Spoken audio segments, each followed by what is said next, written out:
album concept hour. The album concept hour. It's the album concept hour.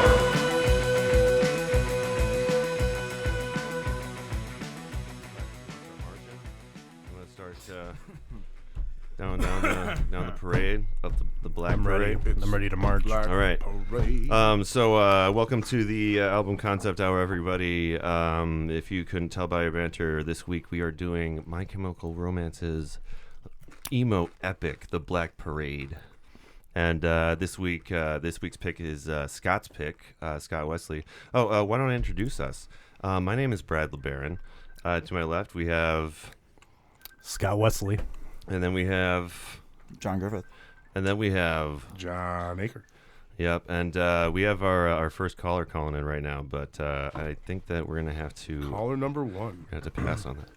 But so yeah, we're going through the Black Parade. It's Scott's pick, like I said before. So Scott, what's your memories of this album coming up, or when it came out? It's awesome. Like it's hard hitting, it's kick ass, and it's kind of a roller coaster ride. Like you get some really awesome hardcore jams, but then it kind of like it's almost theatrical how they break into like their bridge. Yeah, and, like, yeah, their outros. very theatrical. Yeah, yeah. And then you also have some of the slower songs. Yeah. But I mean, they still pack the same punch. Yeah, yeah. Not so much with the music itself, but like the lyrics. Like all the lyrics are very deep in this album. Yeah. It's a very good concept album, like well executed concept album. Definitely. This is an emo epic. Yes. Were you a big fan of Three Cheers for Sweet Revenge? That was how I first heard about them. Yeah, me too.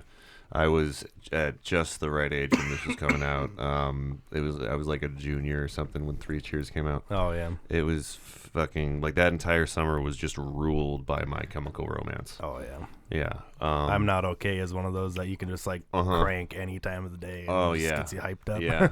And it was when there was that what was that station that had all the alternative stuff, all the emo stuff. You know, it was like in like the 500s or something channels.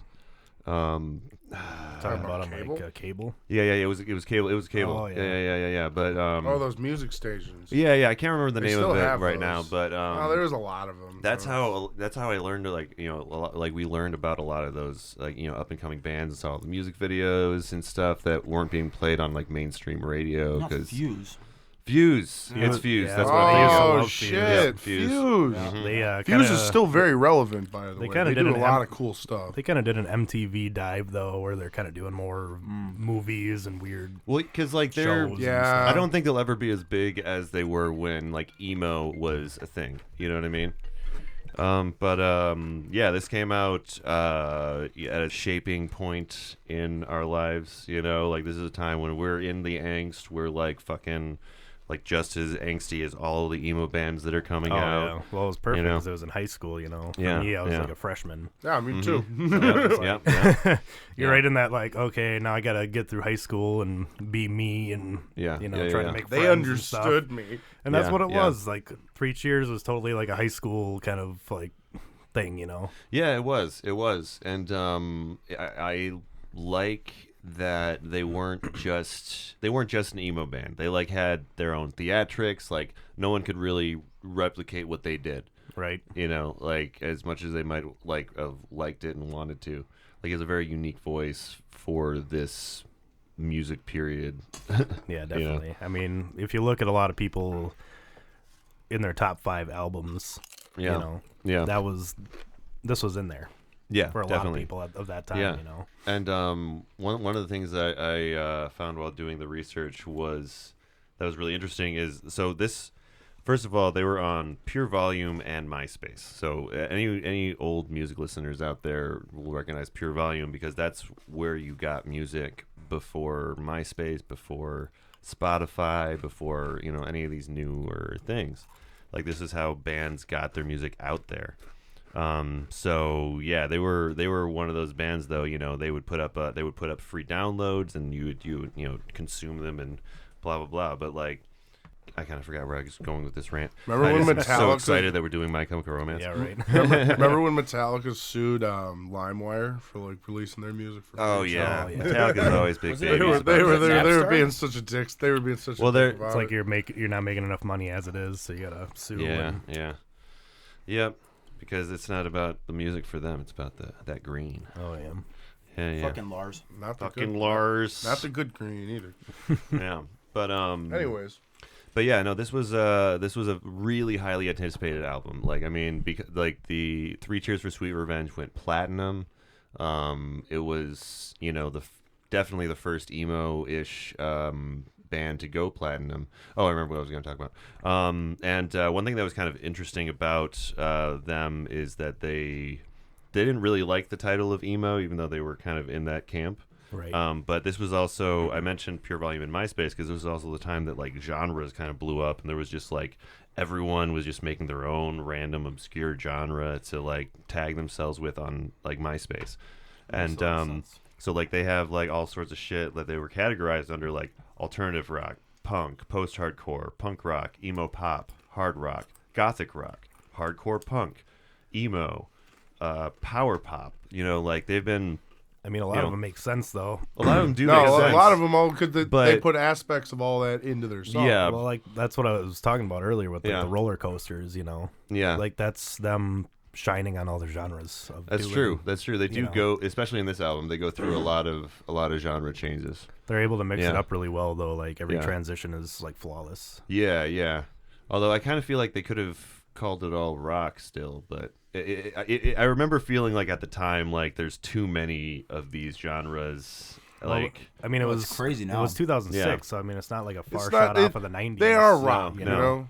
know. They're not rock though. It's really yeah. Their next album after this is definitely more straight up rock. I haven't heard a lot of it, but that's the next album. That's what they're going for. They're going for less theme, more rock. But this is like Gerard Way being at his like best. Like he's a theatrical dude. He writes comic books, The Umbrella Academy, and he's written for one of the DC things. you see now like when you say that they went more like hard rock the next album, that Well, just actually rock. makes sense. Or like just Yeah. rock. Sorry, like that actually makes sense because this would be what he sounds like and looks like what he would be wanting to do his whole life. You know? So he did this. It was successful. He was good at it. And he's like, all right, hey guys, let's have some more fun on this next album. Well, also one thing I learned when I was doing research for this was they started a band. They were from New York, New Jersey, and they started a band right after 9/11.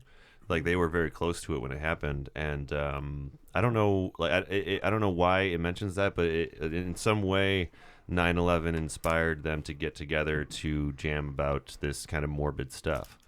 So it was a morbid time. Yeah, it was really interesting. I never heard of that 9/11 connection or whatever to it. That makes sense though. I mean, they were real. Yeah, I never really like New York, New Jersey's. Obviously like not in the the dead center of what happened, but very very close. So so it makes sense. It's kind of 9/11 kind of spread a wave of sadness too, and that's part of the reason why I think emo maybe that helped in a little that's aspect of probably part getting of it. emo big. Uh-huh. A lot of people died. Yeah. He had a lot of pride too. Don't get me wrong. The United States felt very vulnerable. Nothing like this had ever happened on our soil. Well, it's something That wasn't under our control. Like this genre was kind of an escape, from everything. That's true. Yeah, because it didn't really talk about like big international things as much as like internal struggles. I mean, like with the genres and stuff going on, like especially country, Yeah. like the way they sing about it, it's so like it's like a certain way. Whereas like if you listen to these guys, it's like a break from that. The raw emotion comes through later. Yes. Yeah. Country is rarely anything more than like a fun genre of music. It can be. It's sort of turned into kind of gimmicky sounding. Yes. I mean, a lot of the popular stuff. It comes from decent roots, like the original Grand Ole Opry. That's where they came from. They came from like vaudeville type stuff, So that's but yes. Oh yeah, we should roll into the first song. Yeah, so This naturally, is now the end. I was about to say, naturally, this album starts the way most albums do, at the end, right? But he was apparently kind of inspired by the intro of like The Wall for this section. So he, he kind of wanted to make it big and epic and stuff. So, here's the first track of the Black Parade. Oh, there's a clip from both first and second track. Can you get the lyrics right?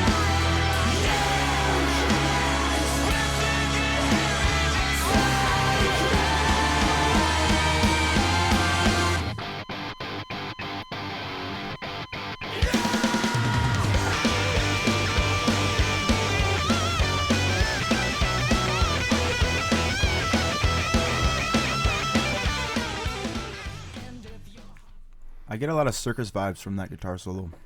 Yeah? It's like, Yeah? I gotta say, it's a pretty kick-ass beginning. Yeah, 'Cause yeah. it's like that whole first song totally ramps up. Yeah, it does. And that's a little clip from the end of the first song and then the second song. So it's just yeah. it really ramps up and then it just kind of jumps right into it. Yeah. No, this this song it starts very strong. This album, and I think it's like you said. I think this was like one song, like the first two songs or whatever. Yeah. Those are the ones Yeah, that I think like, that basically roll into each other, right? Yeah, they I probably. feel like it was just one song, but they're like, yeah, we're not 60s anymore. We can't. We need an intro song. Attention. Yeah. We can't keep people's attention that long without saying it's another song. Just imagine. Let's just divide it into Just two imagine songs. listening to that intro on like a CD player that sucks and like takes a second to go in between songs. Oh yeah. It would just totally kill the Oh yeah. climactic change. No, it of would. it, you know? It kills the whole mood. Because I remember I didn't realize it was a second, like on the you run through. I did not realize that it was a second song until I was like, wait a second, did you just change the lyrics? I not.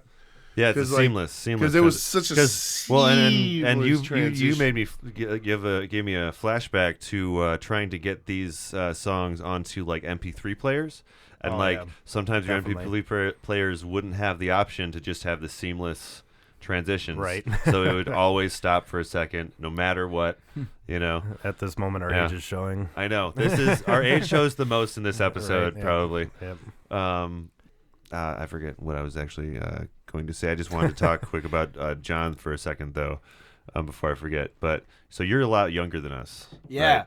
So I think this is a good album to talk about that on. You guys were the perfect age, and I was just like literally a year or two too young. Like, to, like actually, I would have been younger, but if I was like, if you would have been in 8th grade, older, you would have been like, at the 8th grade dance, like emo. My Chemical Romance would have been my shit.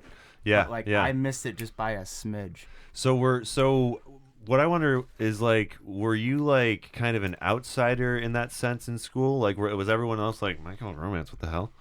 Like, was it kind of like were there other kids into My Chemical Romance? Like, or a lot of them? None that I knew of. Okay. I really feel like it just fit our scene. Well, there like, is kind of a niche like millennial group that really attaches to it though. Right. Like I had a cousin that came over with a My Chemical Romance shirt, and she's like maybe late high school now, but there's something about it that really connects to when you're that age, your emotions, the youth. I feel like when you're the age that we were though, like we were all in our teens, right? Like I was like a freshman in high school. Brad, you were like junior. Yeah. Like when you're that age, your emotions are like. Sometimes it's hard to keep your head on straight. And music. Oh yeah. When music is being made, as emotionally as this was, with the lyrics that they were using, like we found it very easy to attach to the music and attach that to our brains. And even if you forget the song, if you hear it, because I've realized it with some of the recent albums that we've done that I wouldn't have thought of doing at all, just off the top of my head. And we'd listen and we'd get to that one or two song, and I'd be like, oh, yeah, I remember that. Yeah. I remember that feeling. I remember that feeling when I was listening to that song. It takes you back. It really takes you back. It's Nostalgia Road on this album. Yeah, yeah. And then it takes you back like 2 or 3 years. This is the roast hour. But see, that's why he's right though, because he was at that age where he just like, if he would have been in 8th grade, this would have been at his 8th grade dance. You know, and some of that one song, you know, that would have been the dance that kids were doing that shit too. You know, like that, and that helps too. You know, on both sides. You know? Yeah. The song "I'm Not Okay, I Promise." Or sometimes you're the guy sitting at the edge, like watching. Helena. I was that guy. You know, like, yeah. You know, either way, the song brings you back. Like, yeah. But he was just like getting into like middle school pretty much. That's fucking. And cool. that's when you start to learn those feelings because you're you're usually surrounded by more different people, and you're getting old. Yeah. Yeah, and Not they to get too psychological here. Hamilton was so cookie cutter too. Like the school I went to, like everyone was so rich, like he was privileged. Yeah, and like there wasn't many loner kids, you know. Yeah. Oh, it seemed like most people were kind of like affluent. I was like one of the few kids in the whole school who like would connect to songs about angst or like felt actual angst. You know, that was that's I can think why we connected so well is because like that's kind of how I feel sometimes being in Madison. Like I love Madison, I love the music scene here, I love everyone in it, but like they kind of scoff at the emo stuff. Yeah. No, like they don't like, they think that it's too I guess it's too in your face, emotional. Yeah. Well, whiny. they think it's whiny, too woe is me, too but frilly. like but it's like I do remember Madison that, like, is still Madison. It sucks, but like I do remember Dane every time County I showed. Sorry, John. No. Anytime I showed anyone the music I was into, most of the time, if not all the time, they just would laugh at it and say it's too whiny. And I know a couple times people would say it's gay and gross. Yeah, I busked downtown one time and I was playing At the Bottom of Everything, that Bright Eyes song, which is like one of the least emo songs that Bright Eyes has. And someone just like yelled at me, "Fucking emo," and I was just like, it just destroyed my confidence. And I don't like busking because of that. You know, my first job, I had just gotten into Bright Eyes. I was 15. Yeah. And I guess I was listening to music on my phone, and Bright Eyes song came on. Yeah. And the guy was like, "That guy's such a whiny bitch. Fuck that shit." And I was just like, Jesus Christ, I'm just like 15-year-old kid, and just like 25-year-olds telling me how shitty Bright Eyes is. Yeah. It's like, keep on telling me how I should feel, you know? I was quite insulted. Yeah. The album concept hour. So let's get into the meat of this, all right? Like, there's a theme here, and we're going to uncover it. It's pretty, I mean, it's actually pretty easy on this one. But yeah, we're, the album is about someone that is dying. Of cancer. They're pretty clear about that. Like it's, pretty, Didn't have the best life. Yeah, didn't have the best life. He's got some, he's got some regrets, but this is kind of setting up the story in kind of a narrator kind of thing. I mean, I guess it's not really the narrator; it's more just the guy, right? Well, you ever think that maybe it's him, like, standing over himself, like, or floating ghostly over himself, like, while he's telling this story? I mean, it definitely could be because of, like he's the narrator. Yeah. He's the narrator to himself. Yeah. I think that he is that could explain some of the anger later in the album. I think he is kind of like treating himself like he's already dead throughout the album. You know what I mean? I agree with that. Like he's either way. Yeah. Like he changes perspective a lot, where he says you and I and Well, I think that this album is not just about like it's a concept album about this guy that has probably been to war and is dying from cancer, blah blah blah. But it's also, I think, about Gerard Way and My Chemical Romance's journey in the past couple of years. There's a lot of specific lyrics where it seems like he's talking to his fans or just talking to the music industry in general, because of how popular they became. The Lights Always Blinded Me is one that I'm thinking. Yeah, that's one that I wrote down. Yeah. That one is for sure.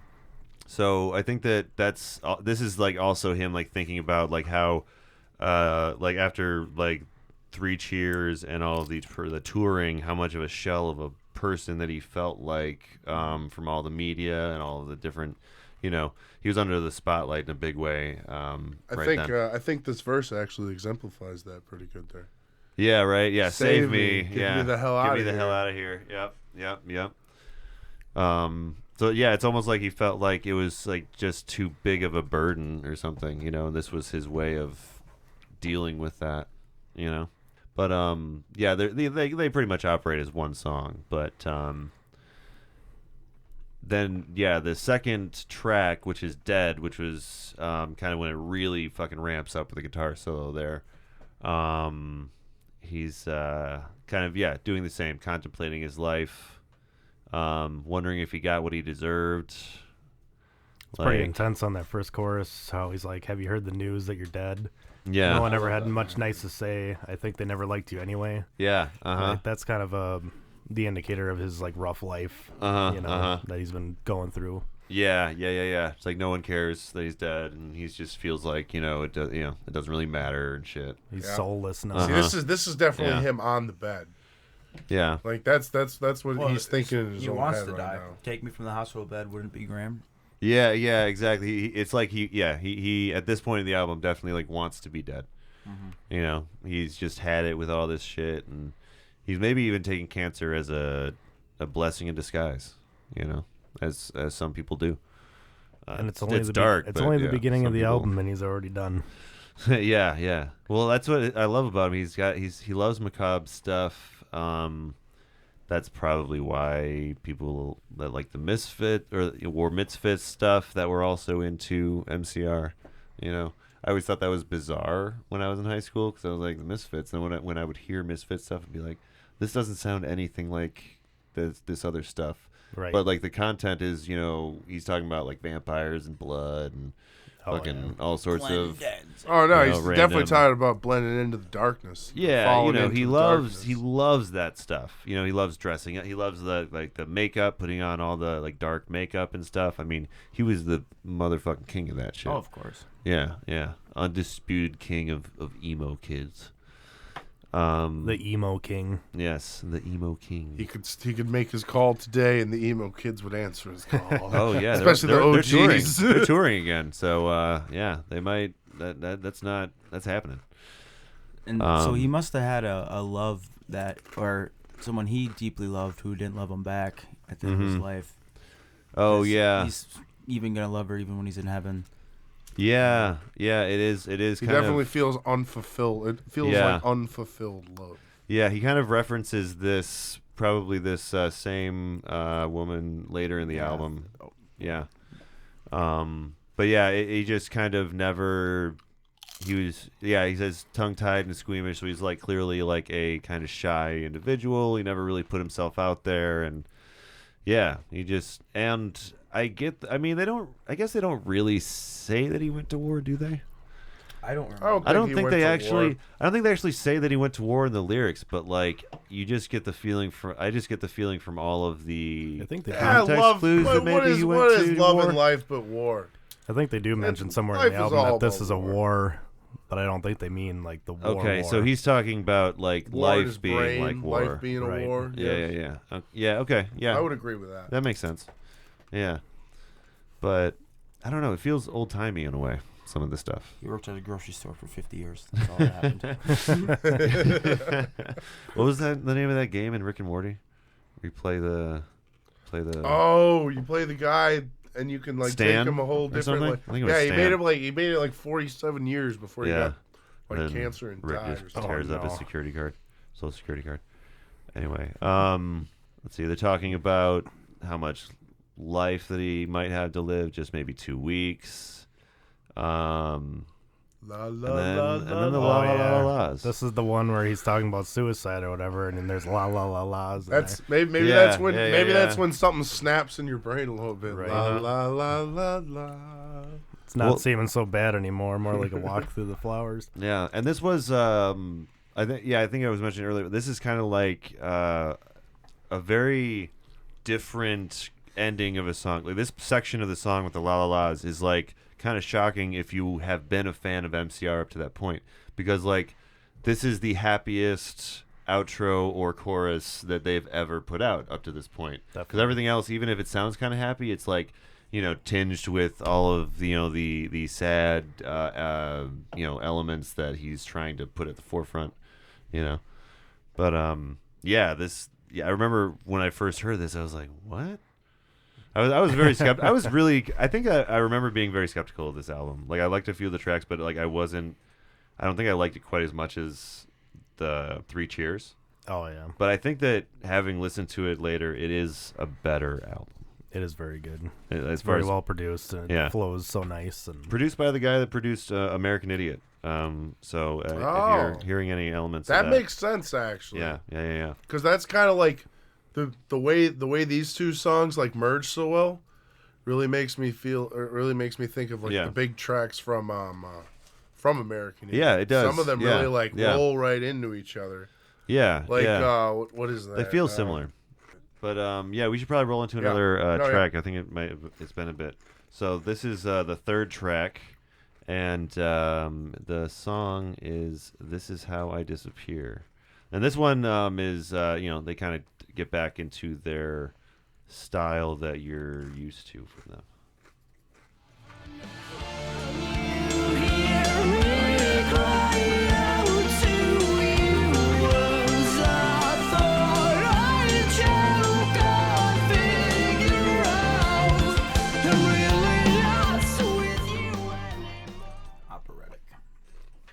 Hey, see, that one really reminds me of like Helena. It's very Helena-esque. Yeah, this is definitely one of my favorite songs on the album. Yeah, just how it progresses. Mm-hmm. Like it totally kicks ass, and then all of a sudden it kind of just goes into this wave. Oh yeah, because that we didn't pick that clip, but at the end it's got like a really nice breakdown, like just a like a really like shows the guitar work. Because, like, say which people can have their opinions that they want about MCR, but like the guitar stuff sounds fucking good. Like the production's good and the solos are there. Well, and you can definitely hear all the instruments too. Like it's not one of those that's mashed together and muddy. It's very You're able to pick out the instruments very well. Yeah. You can hear it like in that clip. What I liked is how all of the vocals are really kind of wrapping around each other in a good way. They really like, I think there's like maybe 3 vocal harmonies happening or something. But yeah, it's like it's a very, smooth section. There's a lot of like glam rock influences almost sometimes, like just in I can see that. And power metal too. Yeah. I could see him being a big fan of glam rock. In general, as a person. Yeah. For sure. And like Avenged, Avenged Sevenfold? Yeah, they actually toured with Avenged Sevenfold at some point. Yeah. Avenged is more heavy, but they the way they write their songs, it seems very similar. I was about to say they're like kind of similar to I guess maybe their earlier stuff, because Avenged Sevenfold, remember, before the kind of Avenged Sevenfold style we know about today. Their first album. Yeah, their first album is completely different. It was metal, like really like metalcore. Yeah, I remember a lot of people were talking about the Avenged Sevenfold early on. Their first album is awesome. Yeah, it's amazing. Their new stuff their other stuff is completely different. It's it's like good, but it's like not the same thing. Well, yeah, it's like power metal, sort of like operatic. Mm-hmm. Yeah. Yeah. They probably had to tone down to start a record deal. Yeah. Yeah, they definitely became much more radio friendly. People do that stuff. Oh, I remember the year that album was fucking big, dude. All those double guitar solos on the radio. Oh yeah. I was totally down with it. Like Shadows. Yeah, like I wasn't like a huge Avenged Sevenfold fan, but like there was this like radio hits that I like look forward to, because they blew everything else around them out of the water, But they toured a bit back in the day. I remember hearing about Avenged Sevenfold on a Warped Tour compilation. Speaking of ancient things, but this track is actually interestingly inspired by a real life story about Harry Houdini's wife, Bess Houdini, I mean, it's also about the patient, as they call it in the album, which is the main character that wants to die. But it's so this one is, like a lot of the tracks, it's about a couple things. but yeah, she was trying to like contact her husband through like a seance, and yeah, he really liked the story, and it inspired him to write these lyrics. But it's got some typical like My Chemical Romance lyrics, like drain the blood and give the kids a show. I feel like that's really directly at the audience and music industry. Yeah, definitely. Feeling like he's it's never enough how much he gives creatively. Any thoughts on the lyrics here, guys? I like the way he starts the second verse out. Yeah. I love that line, who walks among the I like famous that. and dead. Yeah. But I got a little confused. Drowns all the boys and girls inside your bed. Yeah. I was also confused about that lyric. I wasn't sure what I was quite puzzled the first time I saw it. Because who walk amongst... Well, it could be talking about like fame's bed. Just like fame absorbs all when it wants to, Or maybe, I don't know, maybe... Fame's walking among or the people that fall onto fame bed, they get absorbed in. Hold on, wait. What's the line right before it? Right now. I don't know, man. The chorus, That's a very good question. I really don't know. Who walks among the famous living dead? Mm-hmm. Living dead. So zombies. Drowns all the boys and girls inside your bed. So zombies drown all the boys and girls inside the bed. That's a very literal meaning. Is this making more sense, guys? No. I'm more lost than ever. I'm still thinking you got to go deeper on this. Is it like the devil? I think it's negatively influencing kids. Like the famous living dead could just be the people that live on. It could be, yeah. I think that this might be not specifically about the patient as much as... Yeah. Sometimes you have those kind of thoughts when you're dying. Uh-huh. Yeah. And then, she's like or the wondering Grim Reaper. If all good girls go to heaven. Heaven knows. Little joke there. And he's also talking about, how much it sucks being without someone, and once you feel very, maybe connected to that person, them being gone feels, empty. Like it's like you're disappeared, like you're not there anymore because your identity was maybe tied up with them. Maybe he was a mass murderer. And he's feeling, and he says he's just a ghost. So he's like, he feels young. already like he's dead. A mass murderer. He might have been a really shitty person. Well, yeah, I mean, I think that this album, I don't think this album is saying he's a good person. You know what I mean? It's not. That would make more sense. Yeah. Throughout the whole album. But he could have been he definitely could be like a, middle of the road kind of dude that has done some bad. He's just thinking about, because middle of the road can also be a person that does a lot of great deeds and a lot of really bad deeds. The kind of person that like makes up for themselves. Or he's in a infirmary ward in a maximum security prison. Like you don't kill the person, but you do some great wrong. But then when you make it up, you make it up. That's a very middle of the road kind of person. Yeah, I suppose so. That sometimes gets a little liberty. But yeah, he's definitely at the fuck it point in this song. You know what I mean? He's very much like, I don't really. He wants to see how far down he can sink. He's just like, yeah, fuck it. Just let me go. So yeah, this is very, very much depressed kind of state for the main character. Well, there are the 5 phases of acceptance. 5 phases of what is it called? Of grieving. Grieving, yes. Yes. Dodge, duck, dive, dip. You can dodge a wrench, you can dodge a ball. I gotta get getting the track up, getting this goddamn track up. All right, this next track is called the Sharpest Lives, and it starts off really dark. Yeah, and it kind of continues the feeling of the last song in the sense that it's kind of self-reflective and about how his life didn't matter or something. Self-destructive, I meant. So this is the Sharpest Lives.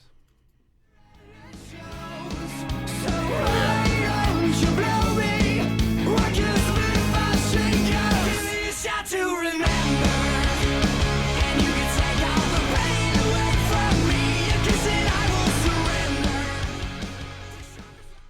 is such a flawless transition from chorus to verse or verse to chorus. So just like there's not even there's you expect a second of like, but then you still get lyrics, but you're not any less elated from like you still want to rock with it. Very well, so before we get into what this song means, one thing we noticed while we were listening to this album was that this is a song that's obviously about it's about self-destructive behavior, it's about important things, but that track that clip had a blowjob joke in it. I heard that. He says, "Why don't you blow me a kiss before you go?" And it's just like, is that a little blowjob? It's funny, when I heard it, I thought he said, "Why don't you blow me or a kiss?" That's what I thought he said. Blow me or a kiss? That's what I thought he said. So you always thought that it was about a blowjob? Yeah, you can get either or. I totally did. You're like, all right, well, he's being upfront about it. Yeah. That's funny. He's like, well, why don't you blow me? If you don't blow me, I guess I'll take a kiss. I guess I'll take. He's like. Wasn't this the song that was kind of the one that described like the singer coming out of like drinking a lot or something? Yeah, there was I remember there was an article in AP magazine about MCR sometime after 3 Cheers for Sweet Revenge was out for a while, and the singer Gerard Way. I don't know if he actually went to rehab or if he just stopped doing or if he just got sober. But there was some point before the Black Parade that Gerard Way was like grappling with all of his anxiety and depression, and yeah. I mean, the song, like, if that's actually what it's about, it matches pretty well, Mm-hmm. So is it? Yeah. I mean, he says, "I've spent the night dancing. I'm drunk, I suppose." Mm-hmm. Yeah, and then I think when he says "blow me a kiss" before she goes, that's like saying goodbye to it for your last time, Mm-hmm. But he says it in the joke way. Yeah, he says it like he doesn't care, but later he definitely he's cares. He's not going to give up his addiction. Uh-huh. You can watch me corrode like a beast in repose. That's pretty cool. So I love all the poison. Yeah, so maybe this is the song, like this story of like how things ended up not working out with that lady. Yeah. Look at that chorus though. Give me a shot to remember, and you can take all the pain away from me. Yeah. Talking about he really tried the liquor. He was really trying. Yep. Yeah.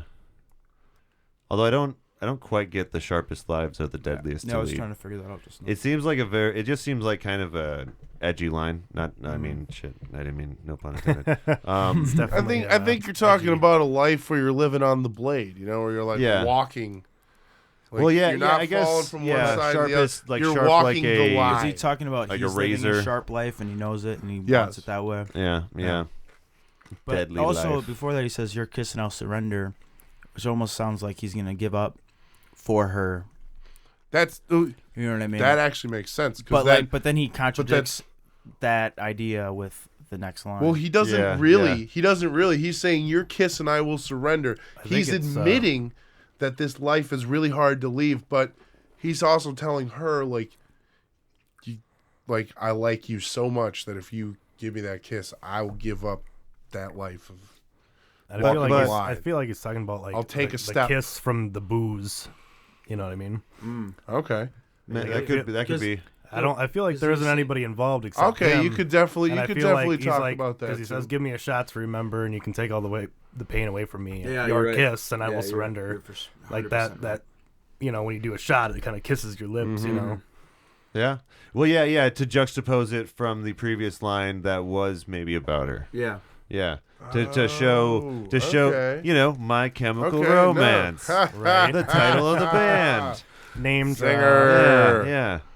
I think you're right, Scott. I think that it's him struggling with overindulging to drown out his feelings, right, in general. So it's about Gerard Way and the character of the patient, because let's face it, Gerard Way is the patient in this album. Right. The concept of this album is Gerard Way's hard time. He's gonna march into the Black Parade soon. Yeah. Oh shit, he's about to do that right now. Actually. Any last thoughts on this before we move on to the? There is one line I liked. Oh. Yeah, the sane one. Well, it's go up just a second, a little bit more. First there. You can take off your skin in the cannibal globe. I thought that was cool. Oh yeah. Oh, and he talks about the Romeo and Juliet lines, basically laughing at. Oh yeah, he's kind of laughing at their love a little bit. Well, he's also, I think, in this line, he's also kind of he's almost making fun of himself and the genre a little bit. Like Juliet loves the beat and the lust it commands. Drop the dagger and lather the blood in your hands, Romeo. And it's, I don't know, it's I guess emphasizing how it's very extreme mockumentary. it is. Yeah, but the previous line though, take off your skin in the cannibal glow. It's kind of saying like, you know, among cannibals you can be really naked, I guess. Lay yourself raw. Okay. Right? Lay yourself I thought that's raw, what you were man. getting at. I feel like it's like a social situation. It takes away it strips away all of Stop going so literal, society. Brad. I feel like it's like a social situation where it's like these people know that they'll I rip feel you like apart, we're trying to get a little more emotional here. That's so literal. I feel like it's like a social thing where it's like when you know someone's not going to fit in, you're throwing them to the cannibals where they're going to get eaten alive. Kind of like some of his themes about his high school days. He's kind of warning them to take off their skin before they get eaten alive. You know, kind of stop being fake. Right. Damn, Scott, you really That's the answer. Wow. You really got this album down. Okay. I was an emo kid back in the day, I guess. You know? I listened to this over and over again. All right. So the next track is like the titular track. Welcome to the Black Parade, and let's just play it. Because one day I'll leave you a phantom to lead you in the summer to join the Black Parade.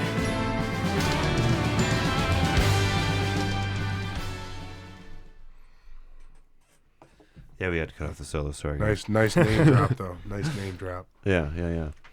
But so this is the first song that anyone like heard from the album because it was the first like music video that came out. You know, music video apparently directed by the same guy that directed a lot of the Nirvana music videos.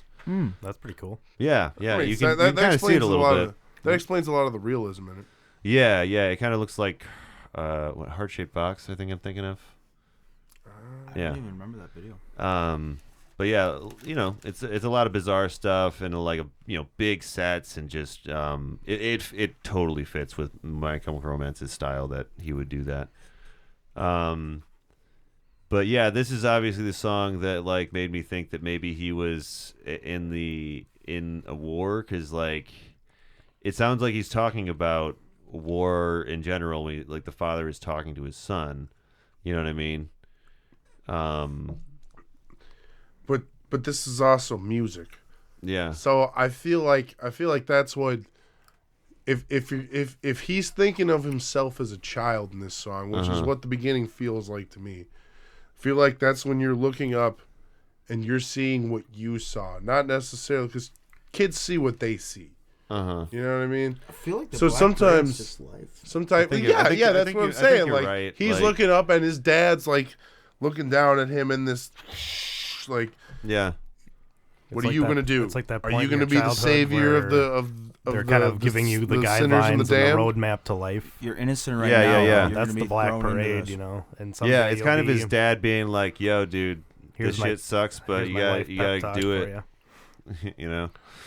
It's not because like it's a very realist song. Yeah, and then like the Black Parade's also, you know, I guess it's cancer too, but like it's it also represents the the fact that you're dying from the point when you're born and whatnot. Yeah, exactly. The what is it? The eventual heat death of the universe. You are born to die. You are born to die. But don't worry, you just gotta do stuff in your life and you'll be fine. Yeah. But he transitions right into the really faster punk part of the song where he's like talking about someone watching over him. I wonder if it's his mother. Yeah, I wonder if it's that and maybe Helena and his own life. Because Helena was his like grandma. Okay. Yeah. Did you know that? Yeah, Helena I was. actually didn't. Yeah, apparently was their supposed to be about their grandmother. I could be wrong about that. That could be just lore, but yeah, it was a very weird song when this came out though. Like it was another one of them like that kept me scratching my head. I'm like, oh, this is now he's got he went from having the long black hair to the short white hair. Oh yeah. And like, you know, he came out in this Black Parade uniform like completely 180 from the like image that he had been previously. I feel like he was trying to go with like a skeleton look. Yeah. Like with the white hair and the white face paint and like the way the black jacket in the video with the like the strands or whatever for the jacket, it almost makes him look like a skeleton, you know. Yeah, and apparently when he would on that tour, he would take on the persona of the band leader. So he was like playing a role when he was on stage too. That's kind of one of the things that I always read about with Gerard Way is that he liked to, for every album, he wanted to play a character, and he wanted to have his, you know, that style being consistent throughout that entire album. They just never really kept that going past this album. They're coming back because the next album they just kind of are dressing like normal dudes. Hey, Bo Diddles. Yeah. Can I take a second?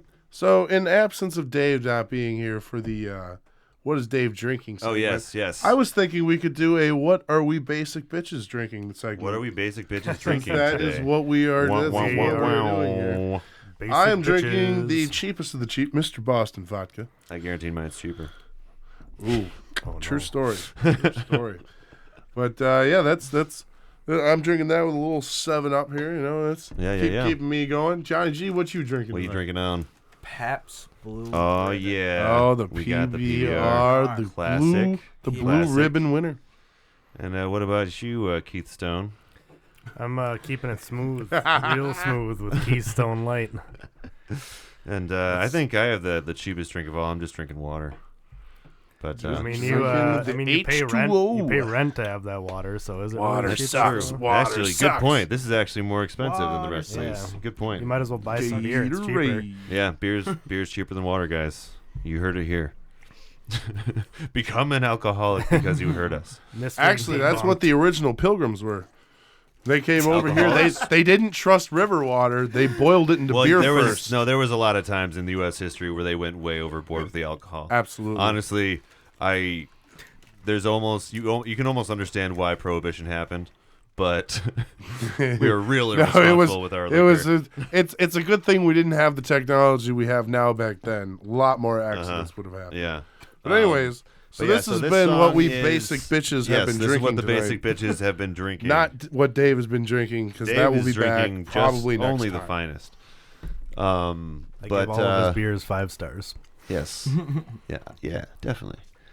But you know, this song is pretty much about life. The Black Parade. You know what I mean? It's kind of going over his boyhood and talking about his life. He's unashamed. He's going to show his scars and give a cheer for all the broken. Whenever he says cheer, I always perk up because of 3 cheers. Yeah, he says 3 cheers in this song at some point. He says it. Does he say it in this one or a different one? 'Cause I know there's I a song. said like 3 cheers to the something. I think that's in a different track. But I do have it. I have it written down. I think somewhere here. Oh yeah, it's in track 10. Oh, that's a ways down then. Yeah. But yeah. So it's. This is the one that had the Bohemian Rhapsody feel. That's what I was gonna say. I was trying to think of the last little note I had for this. But yeah, it is. The one of the guitarists said that Ray Toro described it as their Bohemian Rhapsody. So. Which it is. If you listen to the song the whole way through, it's like a medley. Yeah, and there's some guitar parts Rhapsody. in there. Well, I'm talking about the guitar parts. Too. Oh yeah, it does have a he's got some very little stingy Queenie pieces kind there, of pieces. Yeah, definitely. But yeah, it's like they took the Bohemian Rhapsody and then expanded it into a full album. And yeah, but we should move on to the next track. This is this is where they slow down a little bit actually, and get your slow dance going. It's called "I Don't Love You." Fuck you then. How dare you, Brad? I didn't plan that set. Loved you yesterday. Good pick for the clip.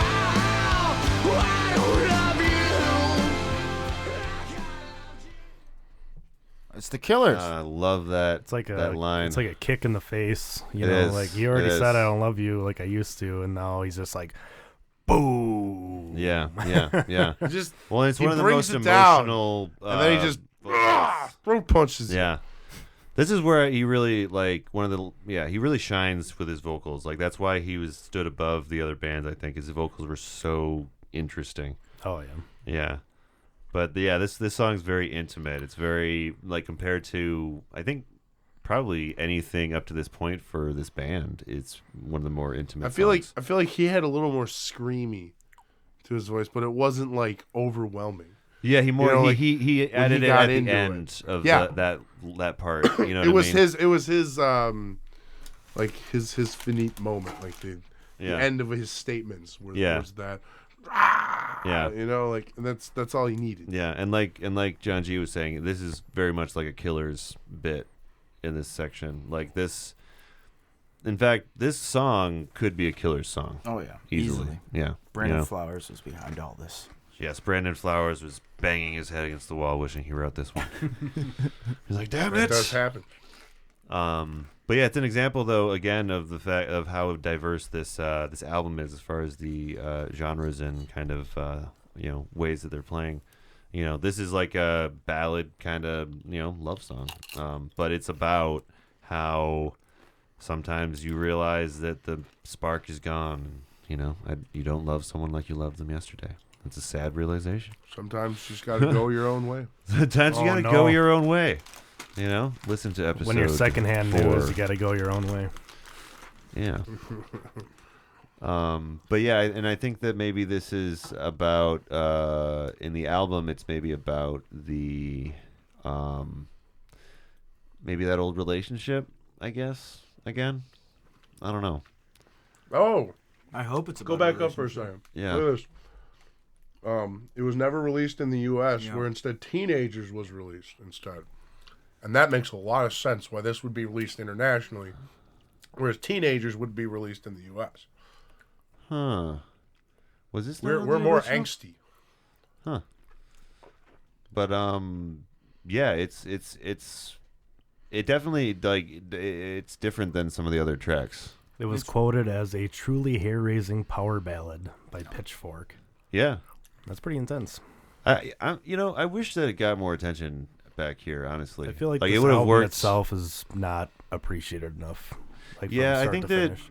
American I feel like- executives don't always like to take chances. The thing is, it was critically acclaimed. Like it sold a lot of records and everything, but like it didn't. I don't think they could ever live up to the hype of Three Cheers. You know what I mean? It's such a specific demographic too. It's Yeah, hard to, yeah. get any more than That's true. Like that a was certain percent. Like that when Black Parade came out, I feel like emo was already kind of on the slow decline. Right. You know, like there was still new emo stuff being made, but like it was being scoffed at more and more by the mainstream people. Yeah, Linkin and Park. Linkin Park, yep, They were yep. huge. Rap rock and And stuff they were was definitely picking part up. of this whole Of course. movement. Well, That's true. They were. I'd say they were every bit. They as part were every bit. They as weren't part of it. emo, always gonna but be, like they yeah. had similar content as Emo far as people what they listen to sang that. about. yeah, for sure. I mean, Yeah. people would listen to that. They were not specifically emo, but emo people love to hear that singer Yeah, stuff. yeah. They connect. You know, and They based love on them. like Groups. mainstream radio play, like you're gonna hear like, you're only gonna like so many songs. So when you hear Yeah. like "Numb" by Linkin Park and "Welcome to the Black Parade," there's Yeah. like the two ones that you're gonna love. I think that's maybe why that kind of music was so popular, because maybe that was the first time that radio really accepted a lot of just straight up depressing tunes. Yeah, for sure. You know, instead of like preferring the poppiest and the happiest. Exactly. tunes. I remember yeah, the first time I heard "Numb" was at Yeah. a bowling alley or something. Uh huh. Yeah, and it's just like, Yeah. No, the first time I heard Linkin Park, it was like, whoa, what's going on here? yeah, this is It's not different. yeah, exactly. Something. Yeah. Numb was Heard such a good tune It's too. great tune, Yeah. but it's angsty. Yeah, it's very Super angsty. angsty. Yeah. I think that the the American youth was very angsty at this section or this time. See, but that's also why I feel like American producers chose Teenagers over this one. Because Teenagers is more angsty than this one. And it fits like a wider range of people. Yeah, that's true. It fits like a glove on American teenagers. Because so many adults are like, Jesus. Because adults heard the song, and some of them were literally like, yeah, teenagers do scare the shit out of me. Yeah, right. And the teenagers listen to the song, they're like, damn right, we scare the fuck out of our parents. Fuck those guys. And then all of a sudden, all the teens in America just went nuts against their parents. Mm-hmm. Big revolution. Oh yeah, dude. Parents didn't know how to deal with teenager this shit, revolution. No, not at all. Parents were like, okay, I guess you can wear all that black makeup and go out like. It's not what I was, but okay. I suppose. What about the old trip pants? Yeah. Slipknot, fucking ICP. Yeah. Mm-hmm. Big chains and big baggy legs. I'm glad I never was involved with that. So. I remember so many people from high school wearing. My sister had like a year phase where she was doing that. Yep. But what I like about this song before we get into the next track is it kind of shows that they've grown as people, as like the previous album is like straight up the kind of like, woe is me kind of emo stuff. This is more like accepting that it's okay to get out of a codependent situation. It's okay not to be completely attached and to move on. And I like when it says at the end, when you go, would you have the guts to say, I don't love you like I loved you yesterday? Because it does take guts. It does take guts to actually say it out like that. Because often, sometimes in relationships, people will just end it in a weird, ghost or just make up a reason or, and, sometimes you just need to be like, hey, well, it's just not there anymore. It is what it is. Yeah. But, this next track is a real powerhouse, though. This is going from, we'll do it right after this one. Is that cool?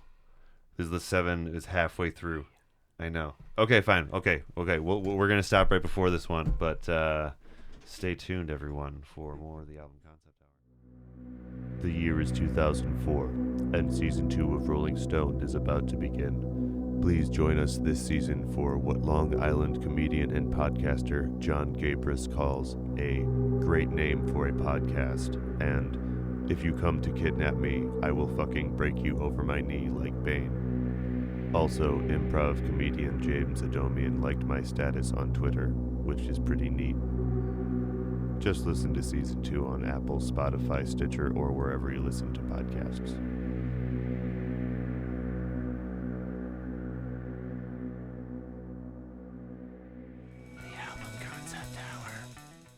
Welcome back to the Album Concept Hour. We are back from the bathrooms, and we are hitting our bongs in preparation for the second half of this album. So, like I said before, drugs are bad. Okay, we're smoking tobacco. Okay, you don't know what you're talking about here. You don't know what you're talking about. So this next, like I said before the break, though, this next one really picks up from the last track, and it's like probably one of the most, it's probably one of the heavier songs on the album, and it's fitting because it's about hell. So, this one is called Houses of Wolves. Oh yeah. They're never gonna find you a home. And as the blood runs down the walls, you see me creeping up his eyes. I made a bad motherfucker tell your sister I'm another. I totally got white stripes as soon as it started. Yeah, that's part of the reason I think we chose that clip, because like that sounds so much like Jack White. Oh yeah. Like I thought it was. Yeah. No, like if you just take just that clip. Yeah.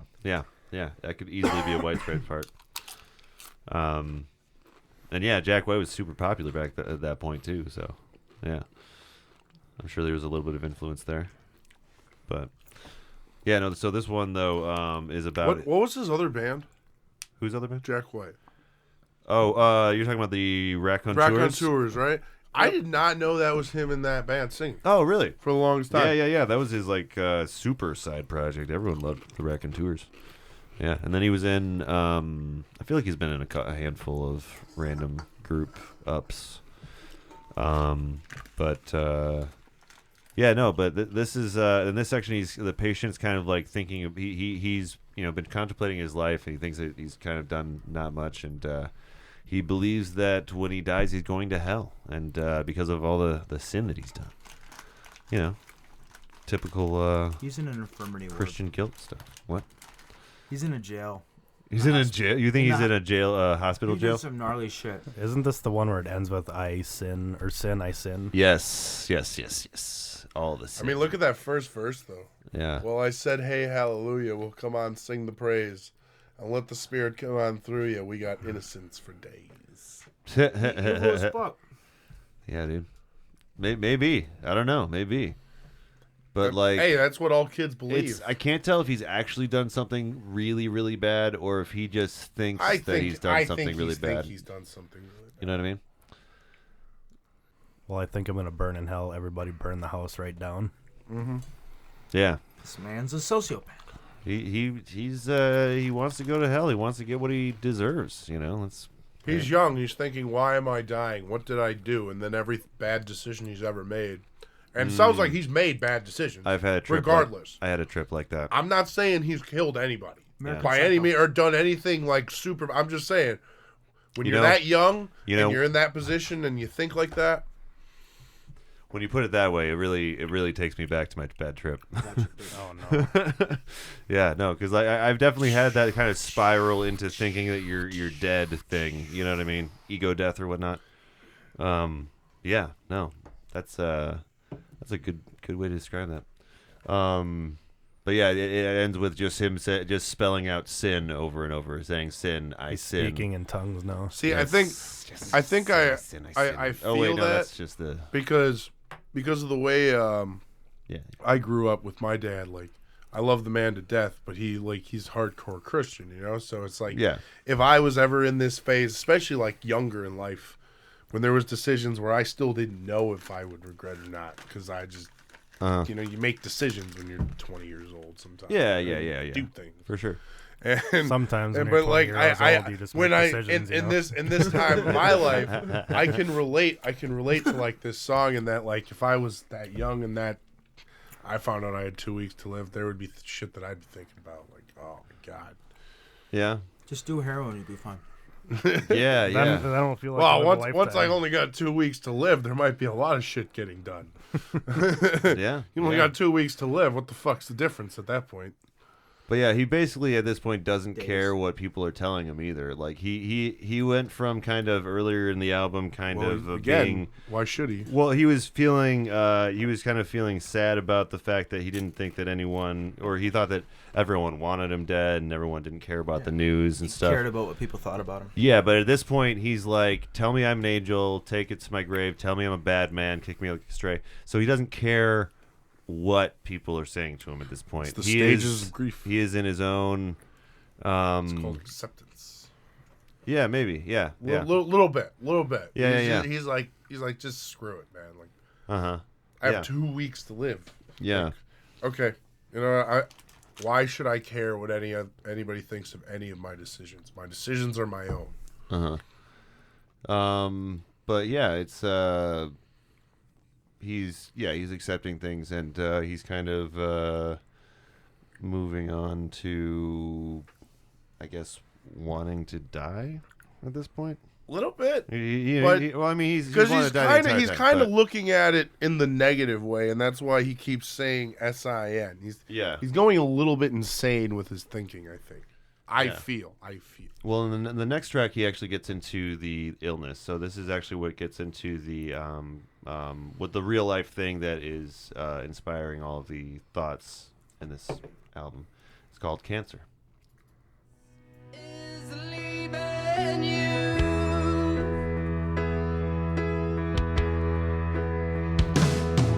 Now turn away, 'cause I'm awful just to see.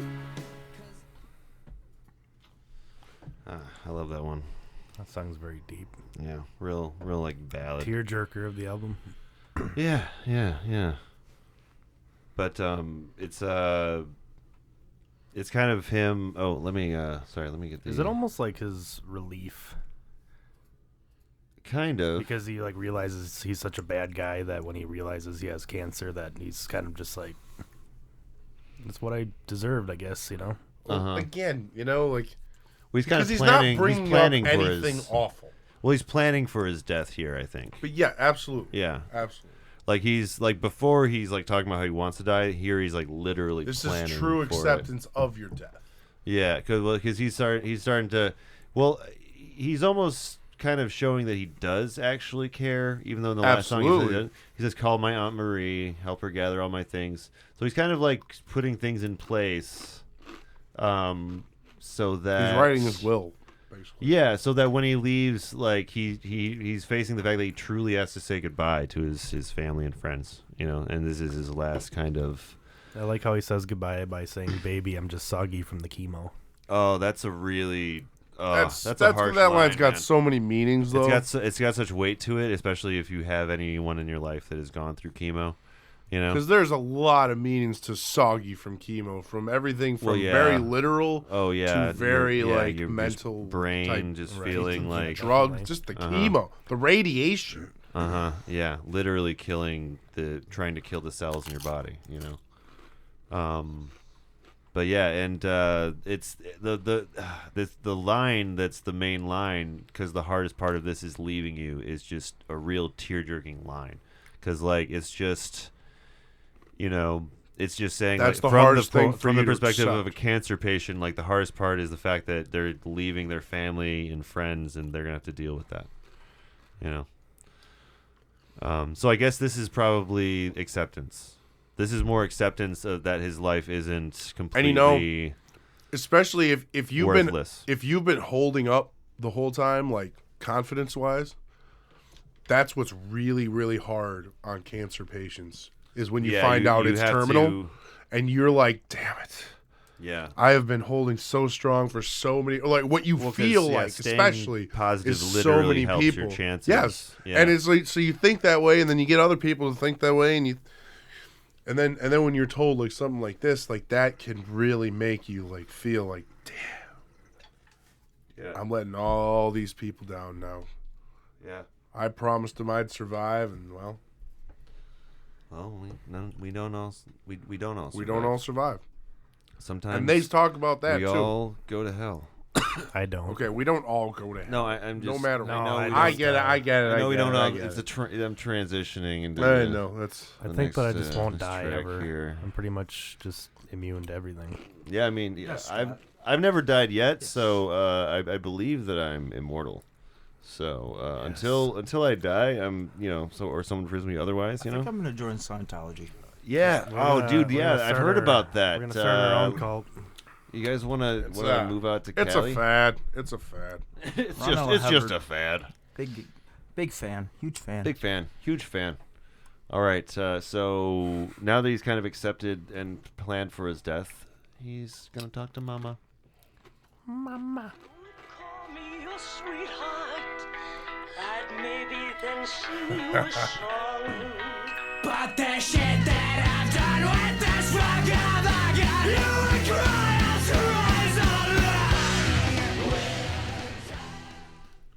I enjoy the inclusion of the sample.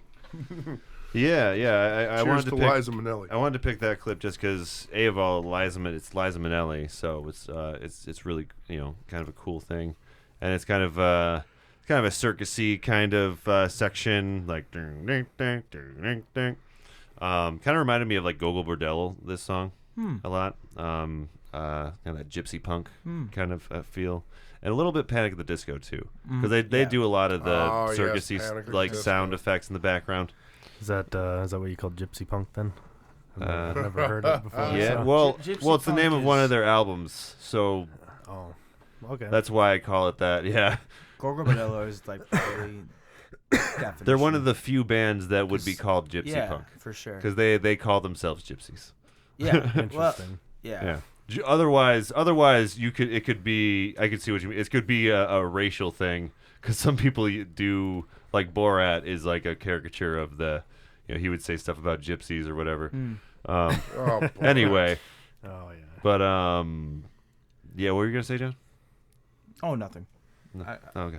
So it looks like you got a thought in your face, Bruin. A thought in your face. A thought in your face. But no, the Liza Minnelli story is kind of cool though. For this, they didn't actually she didn't actually come into the studio to record this. So like they hadn't met her when they heard this recording.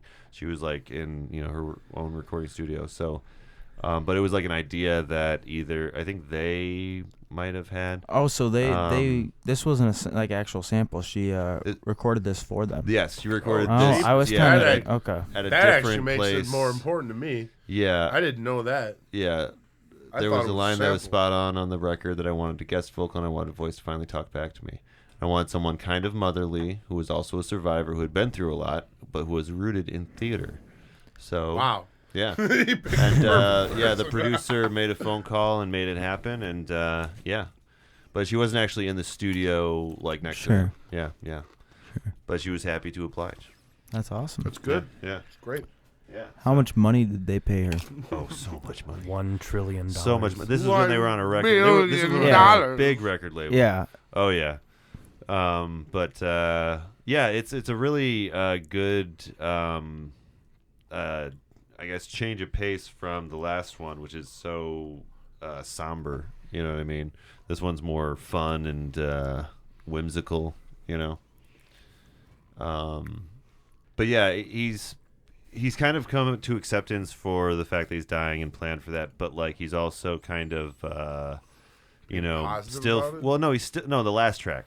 Like he still he's still. I don't know if he's like asking his mama if like he's going to hell or if he's like expressing this like deep worry or whatever. Well, it's kind of just a conversation to your mama. Yeah. When you're dying, like that's one of the first people that's going to come to your brain. Uh-huh. Yeah. And that's one of the people you would most likely that's one of the people you would want to talk to. Yeah. In this type of situation. It says there that it's told from the perspective of a soldier at war. Yeah. And it says it's loosely based on the character Mother War. I don't know what that's from, but so I guess it's Mama is war. So like maybe mom, like it's saying like in war we all go to hell because war is hell. War is definitely hell. Yeah, I guess that if Mama is war, Mama we all go to hell. It's kind of saying war is hell, right? But yeah, like Mom, we're all gonna die. Stop asking me questions. To see you cry. So like yeah. Oh, I also like the line here. When we go, don't blame us. We'll let the fires just bathe us.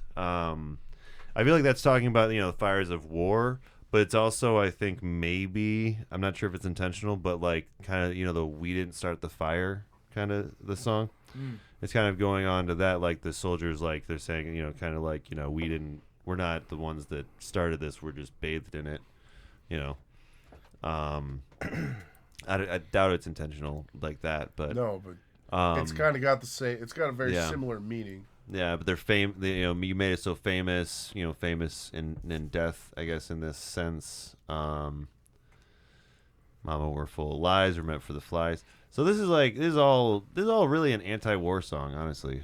If you look at it closer, And again, it could be talking about war, or it could be talking about the war in your own head. Well, yeah, and I think it's a little of both. Because like like I said earlier, like on one hand it's about Gerard Way, on the other hand it's about this patient guy. But yeah, you should have raised a baby girl. I should have been a better son. And he's also feeling guilty about maybe what he put his mom through or something. I don't know. It definitely sounds like a talk to your mother on your deathbed. Yeah, like that's what the sum of this song is. It's kind of obvious, but it's what the song feels like to me. This is you're asking questions. You're saying what you really feel.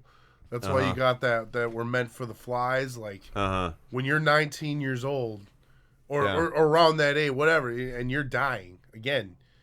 That's what you're thinking. You're thinking, wow, I got so little time on this planet. Like, I guess we're just meant for the flies. We're meant to, extends in the hourglass. Yeah, and this is, he's on his deathbed at this point. Said, "You ain't no son of mine before you done. They're gonna find a place for you." But yeah, I don't think that his mama is actually saying that he's going to go to hell, like, in his real world. It could be like an imaginary conversation. I think he definitely thinks that his mama thinks that he would deserve it, So, yeah. Should maybe call me sweetheart. I'd maybe then sing you a song. With this, there was shit that I've done with this fuck of a gun.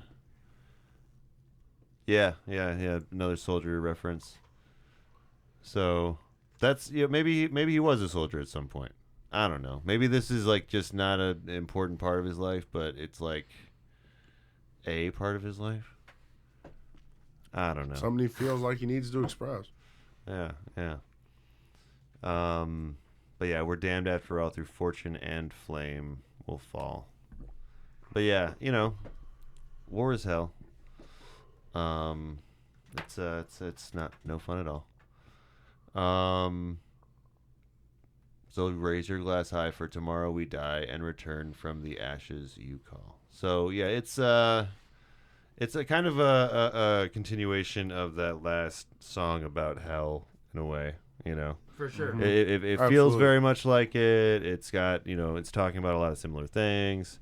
So like, yeah, I mean, he's going back and forth on these songs, like as far as tone and stuff goes. But again, that makes sense with the whole album. If you're a dying cancer that's what you're doing. You're going back and forth your whole brain from everything, not just even like from specific, like one specific side to another. You're just brain is just going all over the place. Definitely.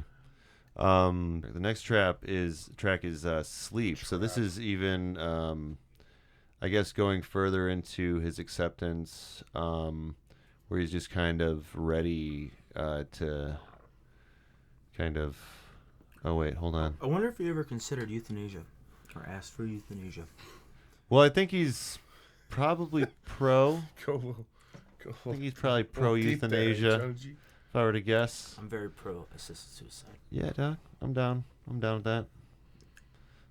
Shit sucks and you want to die. Dr. Kevorkian should have came in. Gotta do what you gotta do. Yeah. But this next track is track 10. It's called Sleep.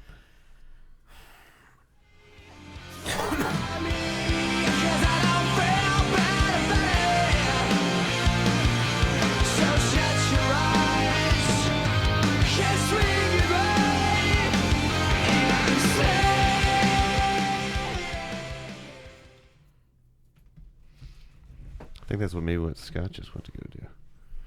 Went to take a nap. Yeah. This is kind of. I think it's the most biographical song of this album, because it is actually about his sleep paralysis he apparently used to have, as well as the patient kind of reflecting on his destiny to go to hell. I liked how it sounded, the clip that you guys picked. It sounded a lot like 2120. I don't know, but I really enjoy the 2020. the guitar. 2120. What's that album? Rush. Thank you. 2112. Yeah. 2112. That clip you picked sounded a lot like Rush. Okay. Yeah. It was like very like Rushy vocals. Well, I really liked the guitar in the background. It's very MCR type of shit, but like with more, I don't know, more like more mature versions of their kind of droning guitar stuff, But yeah, it matched their vocals too. It matched the chorus or whatever. But yeah, this is so he was in his sleep paralysis. Gerard Way would see things at his bed and think weird things like people do in sleep paralysis. So That's why I think that's part of this line here. Sometimes I see flames, and sometimes I see people that I love dying. Because I do like the last part. Yeah. Because it's very simple, but at the same time, like he's like, just sleep, just sleep, just sleep. Wake up, and I can't ever wake up. Like that's a very jarring thing. Oh yeah. For you to come into the afterlife like that, like you're just like, ah. Yeah. Oh, snickerdoodles. Yeah, and making it, maybe it's him like thinking that this is his last sleep too. You know, this is him like wondering, like, oh, is this literally the last time I'm gonna fall asleep? Is this the way you go out? Yeah. And then he wakes up as like a ghost or some shit, and he's just like, shit. Yeah. But yeah, and then let's just go right into the next track because I feel like it's a good transition because he kind of like goes, he feels like he's about to die. He thinks that he's dying. You know, this is gonna be the last time. But then he wakes up, and then teenagers. Maybe they'll leave you alone, but not me. All together now. Teenagers scared, they're living shit out of me. They could care less as long as someone will bleed. So talking your clothes, I'll strike Real banger. That That was I think tune. the second single that came out for this album, second or third. But yeah. So this one is kind of him reflecting back on the teenage years of his life, you know, and how he felt like he didn't fit in, and like he reminiscing about being an outsider. You know what I mean?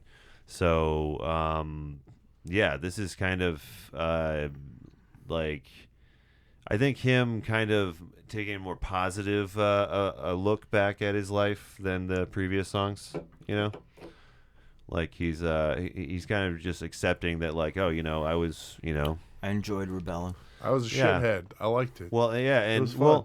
I think that it's the song, although it's about teenagers being reckless, it's also about being a teenager and feeling scared of other teenagers. And just scared of being a teenager in general. You know what I mean? Well, I think it represents both a little bit. Just look at that. Just look at that verse right there. What? Because the drugs never work. They're going to give you a smirk because they got methods of keeping you clean. They're going to rip up your heads, your aspiration to shreds, another cog in the murder machine. Oh yeah, in the murder machine. Yep. He's talking about the military-industrial complex and shit. I think that's probably why this maybe this is part of one of those like lines I think that really like makes it reminds me of American Idiot. You know, some of the themes about Absolutely. about just being another piece of definitely from that time period. Yeah, just another like cog. that's just kind of how people were thinking, or like how musicians and artists were thinking at the time. Yeah, and I think that. Yeah, so it's about being a teenager and being scared, and then like I think it's about him now as an adult being scared of his like teenage fans in a way. You know what I mean? Like they're probably very intense now that he is not the awkward teenager as much anymore. Sometimes when you know what that kind of teenager was like, that makes you a little more scared. Yeah, too, when you're like, I know what you're capable of. Yeah, for sure. Yeah, no, it's one line I really like. It was definitely the banger. Well, I was about to say one song I really like about on this track is where is it? Hold on, I'm actually thinking of a different track, maybe. Shit, no, it was the last track. I forgot to mention it. He says something in the last track about 3 cheers for unapologetic apathy in that last track, which I think was very much a line about being, because the 3 Cheers for Sweet Revenge was the last album, and like it shows his growth because he goes from being wanting revenge to being apathetic about the situation, so it kind of shows growth. Anyway, back to teenagers. Yeah, it was like it was one of those songs I was really shocked when it came out because it was like so different than anything that they do. It was like, this is like I was almost offended. It's an just because as an MCR fan, I was like, this isn't They don't do country. But yeah, the song doesn't fit in with the album at all. Yeah, no, it doesn't fit in as much, for sure. But it really shows their range though. It really like is them being like, you think you know MCR, you don't know MCR. It really felt in the range of like the Offspring, teenagers. Yeah, I can see that. It was in that comedy genre, like we're just gonna make fun of it, And that's what this song kind of does. Yeah, it's got an all together now. You know what I mean? It's got like a really kind of like this is a song trope that they're definitely using. Yeah, and I relate to this song too because like my little brother is like 10 years younger than me, so all of his friends have always been like teenagers, and it's like I was like, oh shit, I don't want to let those kids down or whatever, right? Yeah, or get insulted by them or something. But yeah, I relate. Long story short, I relate. No, man, teenagers do scare the shit out of me. Yeah. I work with some of them at my job. Mm-hmm. Some of the shit I hear them say. I literally heard of a kid These damn kids who went and bought Plan B because he wanted to do the raw dog. He knew he wanted to do that from the start, so he just went and bought Plan B. Oh no. Well, I mean, hey, they saw the Snapchat of it. Well, I mean, that's more responsible than nothing at all. I understand that. Yeah, but still, that's where we're at right now. Well, I mean, it's raw dog. Yeah, raw dog. I wish we just all had a Plan B just in our storage. You know what I mean? It's good to have around. But this next track is called Disenchanted, and it's kind of it's his kind of really like reflecting on his life, like going over the fond memories of his life rather than just all the bad. And it's kind of the turning point in the album. It was the roar of the crowd that gave me heartache to sing. It was a lie when they smiled and said you won't feel a thing. And as we ran from the cops, we laughed so hard it was. Reminiscing all the good days. Yeah. When it kind of from the cops, Yeah, and it kind of seems like a kind of old timey kind of dance tune. Like I could hear this as like a rockabilly kind of song. This one's kind of another like power ballad for the album. Yeah, definitely. It's a huge ballad. Like it's yeah, you can see that it's a school dance. Like you could slow dance. Oh yeah, definitely. It's a slow dance song. Yeah, with the girl putting her head on your shoulder like that. Mm-hmm. Your middle takes me back to my freshman year. Yeah. And it's a turning point in his thought process because he's finally accepting that like he had some good times too, and that it wasn't all meaningless. Yeah. Like most of the album is about how it's meaningless and he's going to hell and like, and the chorus is you're just a sad song with nothing to say about a lifelong wait for a hospital stay.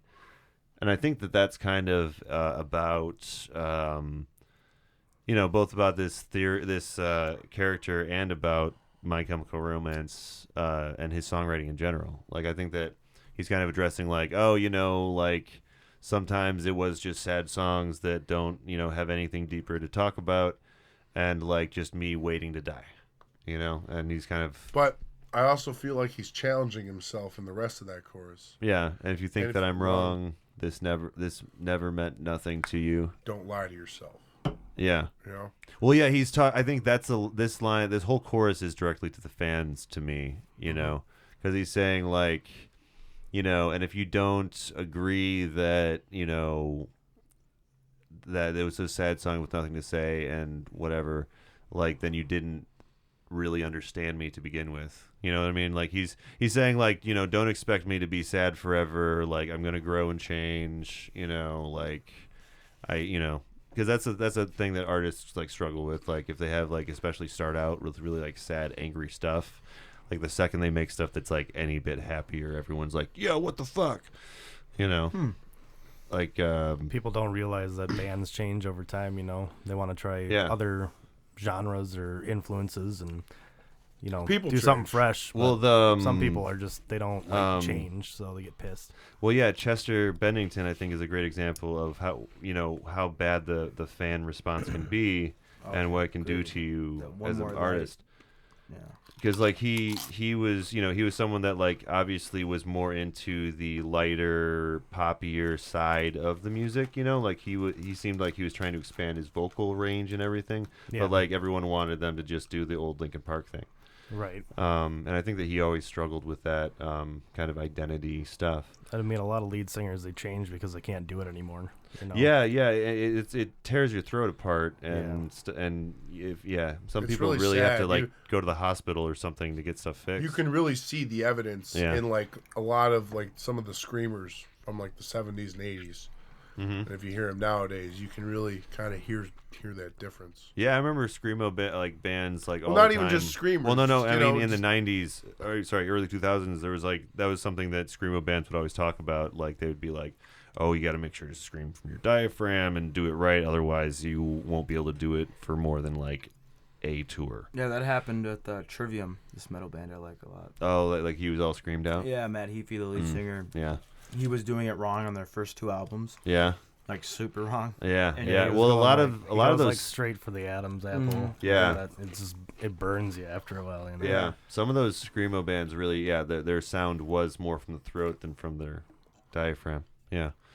But yeah, there's a method to screaming, guys. There's a science to it. Oh yeah. Yeah.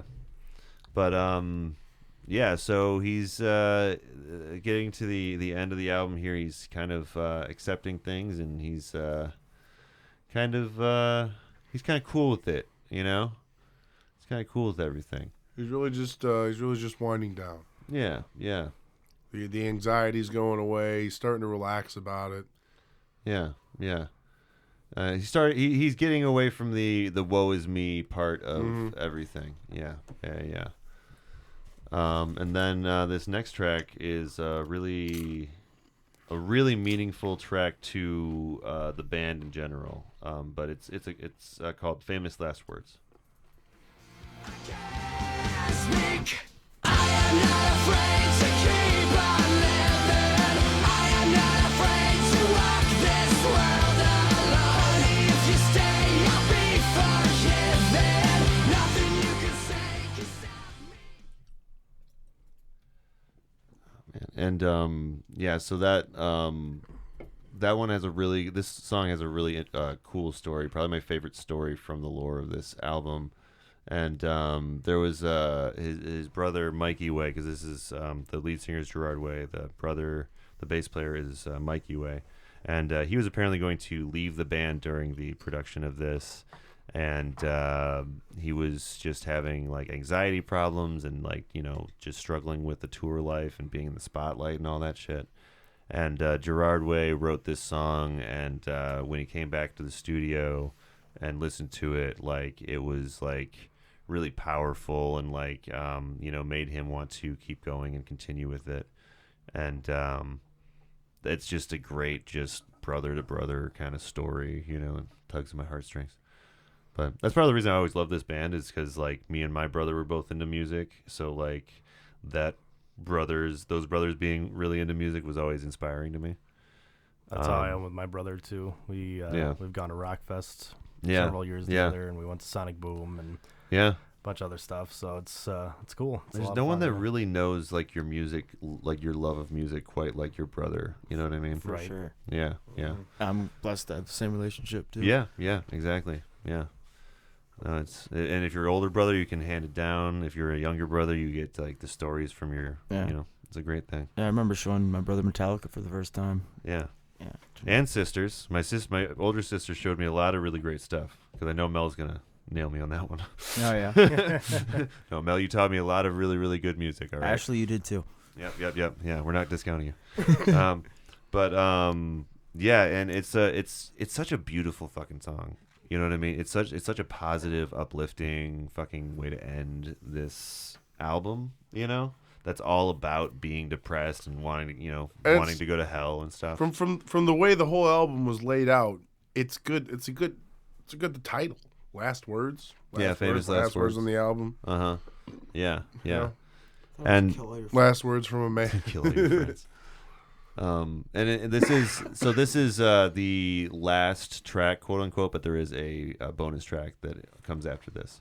But so this, as far as the story goes, this is the cap kind of on the story. But yeah, he comes up on top. He survives. Like that's the cool thing about this album that I actually didn't realize until we were listening through it like today, and I was like doing a little research. Is like he actually lives in the end because he finds it within himself to keep going, and he stay positive, and he brings becomes a rock star. Yes, and then he became Gerard Way. And shit. Yeah, man. This was all about his elementary school days when he had cancer. Oh no! Why? Oh, that'd be messed up. But yeah, it's a very triumphant tune. It's very MCR too. Anyway, what are you guys' thoughts on this guy? Or on the album, I guess, in general. I just thought it was a very good album. Yeah. It was I think it's very well produced. It flows really well, and yeah. It just it jams. It rocks out. out. It makes sense. Oh, in the end, I didn't pick the end, the very, very end of this song for the clip, but it does one of those things where it kind of ends off where like, one piece will drop off and another piece will drop off. Like, one vocal will drop off, the drums drop off, everything. And then there's just like one, or just two vocals, I think, at the very end, just harmonizing. But it's a really, really cool end to an album. It is. It's it was very final. Yeah. And like I said, I didn't give this a lot of credit when it came out, but like it's a lot better than I remember it, honestly. A lot more mature than I thought it was. Like, I haven't listened to this album in years, Yeah. And so, like, to go back and listen to it all the way through again, it was just... Yeah. I don't know. I feel like it almost hits me, because I remember those days and when I was going through, and, like, I'm in such a better place now where it's, like, it almost means more that it was something that I can relate to, that it, I lived through. Yeah. Exactly. Yeah, like this was such a prime like time for our angst. Right. Yeah. Like high school and shit, man. It's just a freaking battlefield. High school's rough, but it was fun as fuck. Yeah. But yeah, so story ends pretty happy for a MCR album. You know what I mean? Like they nothing you can say can stop me from going home. Yeah. He's like determined to live and be forgiven and to not feel the way he has felt anymore, and to live a better life. It's really positive. The Black Parade is just marching through life, Yeah, man. Yeah. This song is about the Black Parade. But we just have one more little clip here, and then we can get out of here, guys. But this is the hidden track. It comes like a minute 40 after the end of the last track. So if you're listening on Spotify or your CD player, make sure you listen for this part. Quite alarming, 'cause I'm such an awful fuck. I gave you blood, gallons of the stuff. I gave you all that you can drink, and it has never been enough. So random, but I love it. Oh, it's so pokey too. Pokey. Yeah. And you just want to dance to it, but it's so sick to dance to. Right. And what I love about it is like it's the guy kind of like after he's like he's finally like recovering and taking a turn, and he's just sitting there like blood. Carol, I was just singing to the nurses and shit. Just like they're like, man, you were so much less annoying when you were just wanting to kill yourself. You know what I mean? Like the nurses are just like blood. He's in a mental hospital. Yeah, he totally went Yes, nuts. this track is This evidence. whole album He's was about to just bounce his off the imagination. padded walls. Yeah, Yeah, he was actually just in a straight jacket. I actually do think so. Yeah, that could be another twist. We can re-listen to it and release another episode. There you go. From We'll that listen to it from that backwards. perspective. Yes, we'll listen to it in reverse order backwards. Both. Yeah. But That'd be a really long episode. But yeah, what I like about It's this like a is three-parter. he was this was also Gerard Way, like just I think he wrote it like just between shit, just randomly. There's a little story about. We should on put here. it at the end. Make people wait for it. Oh yeah, this person says that it's been thought of as a regurgitation of thoughts put into an old-fashioned song, and it does kind of seem like it's like kind of summing up the album as a whole in a weird way too. You know. How much blood he shed to get through Yeah. his parade. And like it's also talking about them as a band and like kind of having to sacrifice themselves like creatively on the spotlight to to appease their fans and shit. So yeah, it's a fun little way to close things. I miss hidden tracks like that. Right. Yeah, you don't really get those anymore with digitals and Mm-hmm. Yeah, it's really hard to hide a track on digital because people see the how long it is and Yep. yeah, it's just it's hard to. I don't know anyone that's doing. No, it, this was a great trick back in the day. Yeah, you Like- have to almost release it on like an obscure website or something for it to be a hidden track these days. Yeah, Yeah. for sure.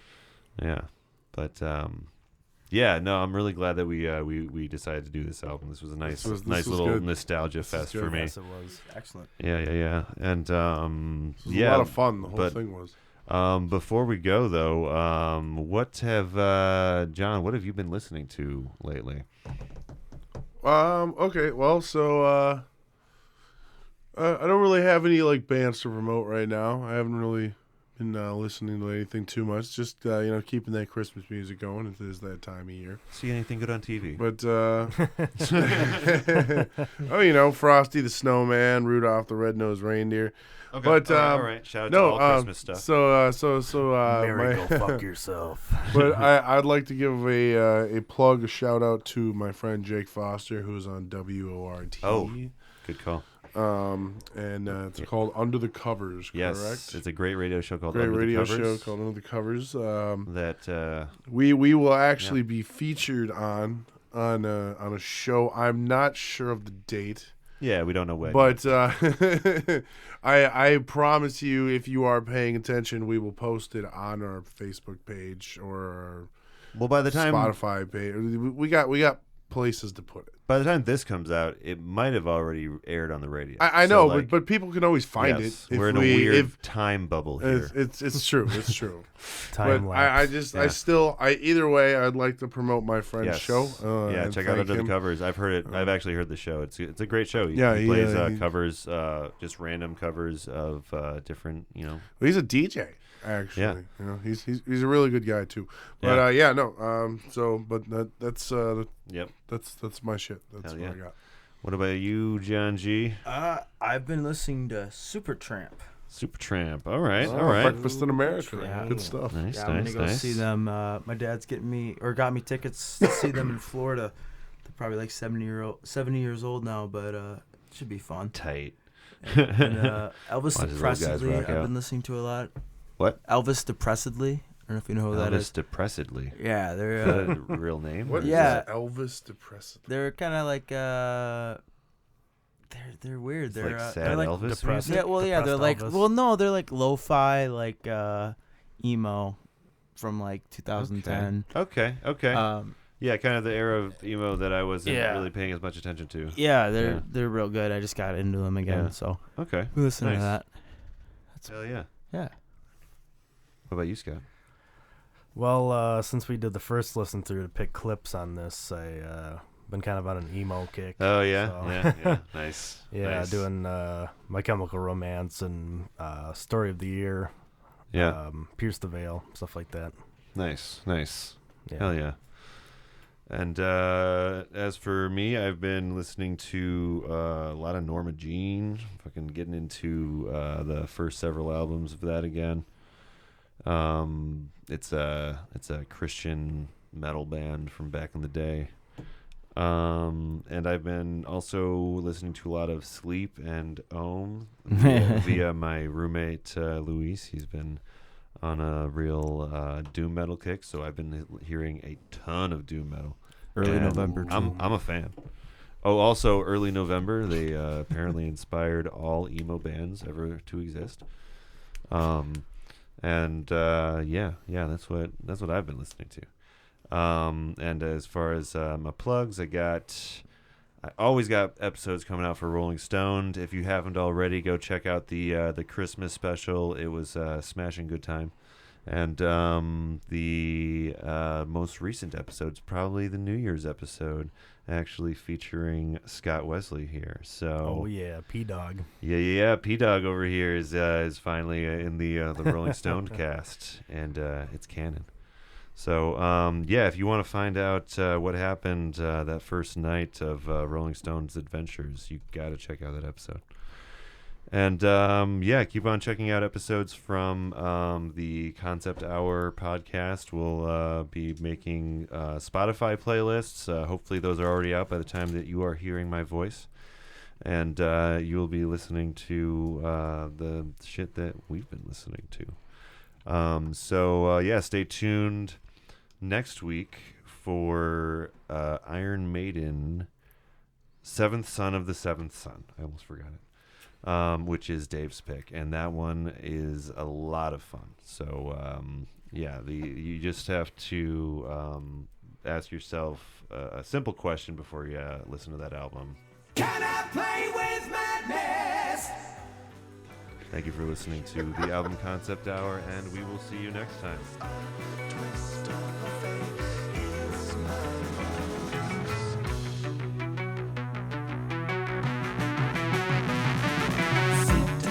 Thanks for listening. The Album Concept Hour is Brad LeBaron, Dave Gallagher, Jon Acker, and John Griffith. Special thanks to King Gizzard and the Lizard Wizard for the theme music. Please like us on Facebook or friend us on Twitter or MySpace and let us know what concept album you would like to hear on the podcast. See you on Side B.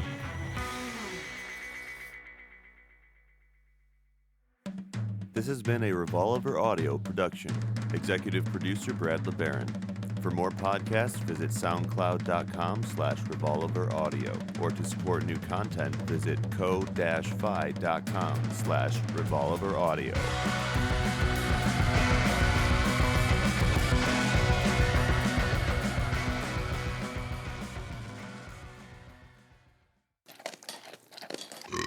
Revolver.